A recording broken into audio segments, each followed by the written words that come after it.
Hello everyone, and welcome to today's session where we'll be talking about adding a map to a to-do list Android application. So you'll realize I've already set up the environment, and by setting up the environment I just mean adding the ArcGIS runtime SDK for Android. So in this Android application I can now add the map view and the other mapping functionalities. And I talk about how to set up this environment in my other video where I talk about adding a map to an Android application. I'll share the link below. And so if you have not set up your environment, kindly have a look at that video, set up the environment, and then now let's begin making this application. So the first thing I want to do is I want to change this to linear layout because I prefer using the linear layout.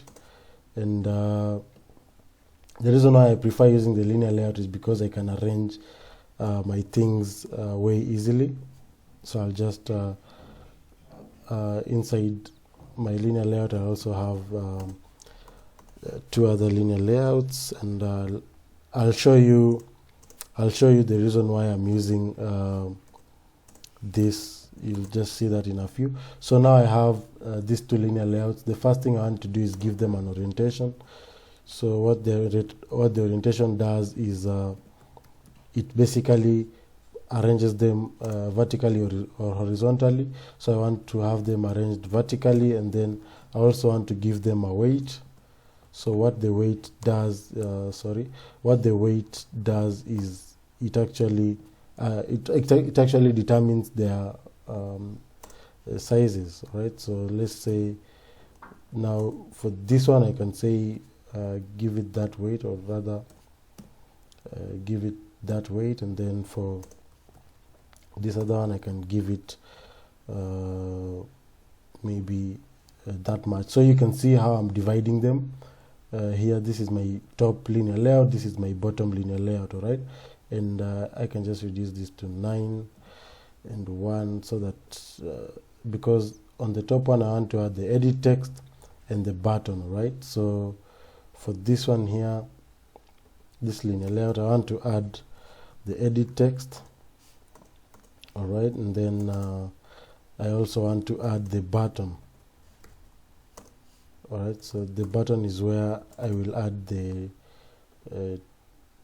text, maybe add task. So for now, again, as always, for the linear layout, giving them an orientation if they are more than one, it's always very important. So for these ones I want them to appear horizontally, and then I want now to give them their weights, different weights. So I love using the weight sum 10 because I can easily divide it.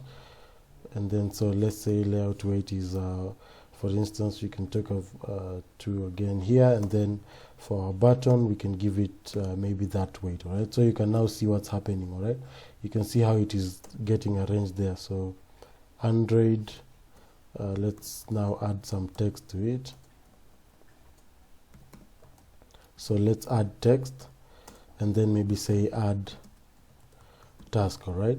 So now you can see we have our edit text and add task. So this is where you'll be typing your task, your to-do activity, and then when you add it, it should now come to a list view which you want to declare down here. So we can come here and say list view, all right? And then we can come in now say a map view. Remember we want to add a map. We want to add a map to our application, and therefore this is the section where we add a map. And again, as I've done above, I'll give it an orientation, and now for this one I'll want it to be vertical, and then I'll give them weights so that they balance how they appear. So for the list view, I can actually just decide that they share this space half. So I also give this the weight of 5. And most importantly, I also want to give this IDs, right? So for the edit text, I can come and say Android ID, and then say maybe Wens edit text, it's very important to give them IDs so that when we're creating our logic, we will easily refer to them, we'll easily find our views. All right, so also let me give this button an ID, maybe say Wens button. All right, and then we can give we can also give our list view an ID. So let's talk of ID here, and we can say Wens list view, and then we can also give our map view an ID. All right, and maybe talk of Wens map, all right, view. All right, so this is where we'll add our map. So we can see now we have our map view here, we have our list view here, we have our edit text, and then we have our button there.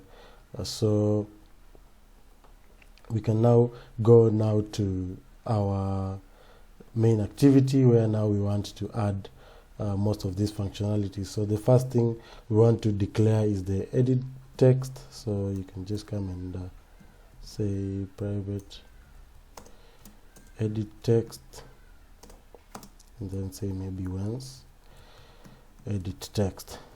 All right, so here we're just declaring the variables. So private button, and then maybe once button. All right, and then we want to declare our list view as well. So then say once list view. All right, so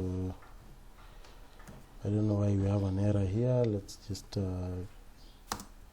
find out. Let's just import it. All right, so and then finally we want to add the map view.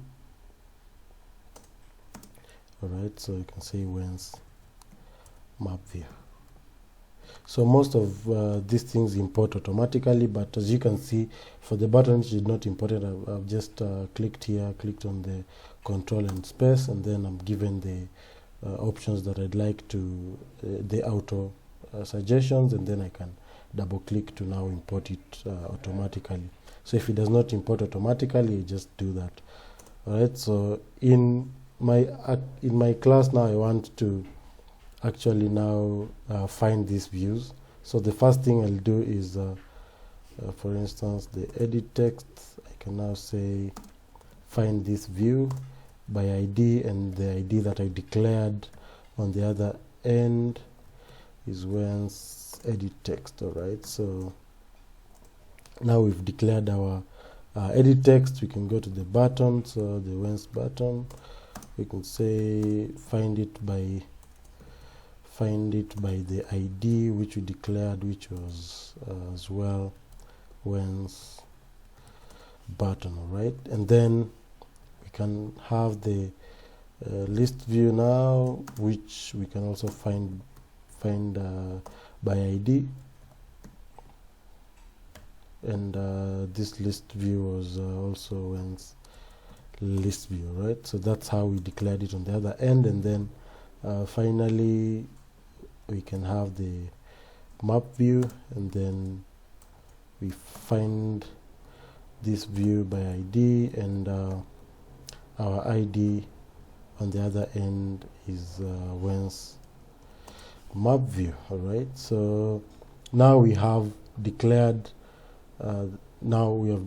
we've now found all our views, and now we can now jump into the logic. All right, so of course most of my activities, I want to put them in the button, so I may want to bring the button down here so that all the others are already declared, so that when I call them inside my button, it will be way easier. So what I want to do is I first of all want to actually set an on-click listener on my button, and then you can just say new view, and then when you click, it will automatically create for you this functionality. So in this video, I just wanted to create the body first of all, and then in the next video we'll now add the logic. All right, we'll now add the functionalities to our view. So I hope you enjoyed this video. You can like this video, share, and subscribe so that you don't miss out on the next video where I'll be adding the logic to our application. Thank you, and see you next time.